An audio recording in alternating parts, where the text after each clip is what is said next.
The following is a selected video from masterthecontent.com, where you will find an extensive video library of lectures for a variety of standardized admission tests. We offer over 600 hours of detailed video lectures for a multitude of standardized tests. Use our interactive in-lecture table of contents to find specific topics of interest. Work through numerous in-lecture examples to help you internalize concepts. To learn more, visit masterthecontent.com. Your career, our passion.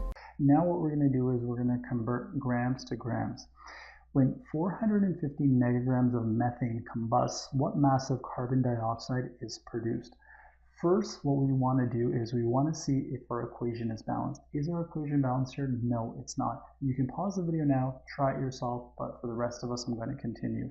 In order to balance this equation, we're going to need to place a 2 here and a 2 here as well. Now our equation is balanced. Secondly, before we actually do our conversions, we need to be comfortable with going from megagrams to, we're going to need to go from megagrams to grams.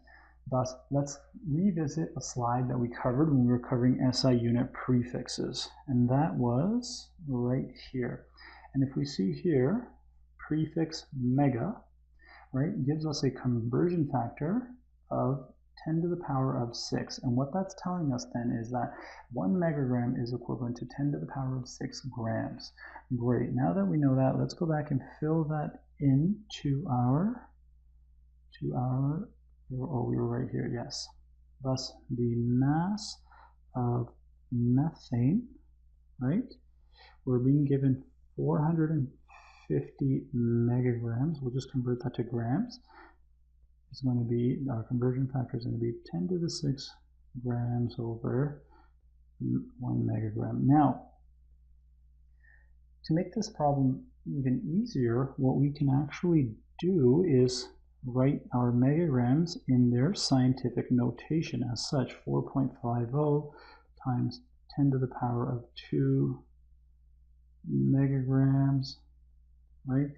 This is going to be 10 to the power of 6 grams, 1 megagram. Here we are. Wonderful. Now, if we recall from a previous lecture where we covered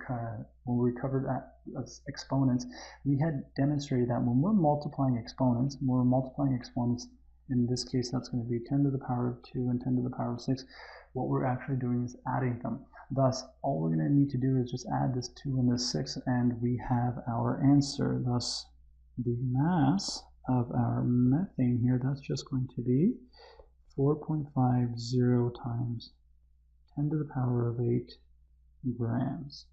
There we are. Wonderful. Now that we have our grams, let's go back to our stoichiometric conversion here, and what we'll do is we'll take a look at where we are and where we're trying to go and see how many conversions we're going to need to make. We initially have here we're going to have grams of our methane, right? And then what we're going to need to do is we're going to need to get into moles of methane. That's going to be one conversion. And then from moles of methane, we're going to need to convert to moles of carbon dioxide. And then we can use the mole ratio in taking that step. Next, once we have moles of carbon dioxide, we're going to need to get into grams of carbon dioxide. That's going to be our third step there. Thus, we're going to need to do 3 conversions. Great. Now, if we go to our slide, we can go ahead and set that up. Wonderful. Beginning here with our mass, which we have as 4.5 times 10 to the power, and this is where we left off, right? 4.5 times 10 to the power of 8 grams of our methane. Now, what we need to do, we said we're going to need to make 3 conversions. Thus, without even filling in the numbers, we can just go ahead and make this line a little shorter. We can just go ahead and write in 3 conversion factors, 2, and then we'll do another one down here. That's going to give us our grams of carbon dioxide. Firstly, we said we needed to go from grams to moles of methane, right? And then we know that per mole of methane, what is going to be the molar mass? Well, 12 plus 4, that's going to be 16 grams, right? 16 grams here for our methane. Now we need to do our mole ratio.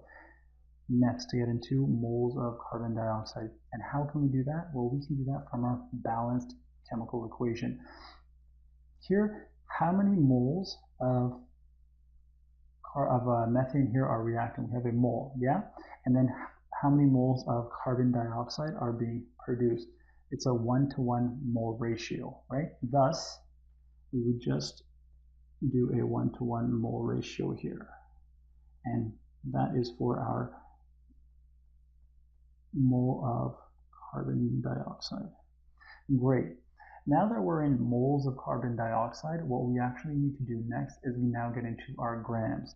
And in doing so, we know that per mole of carbon dioxide, we have 44 grams, right, of carbon dioxide.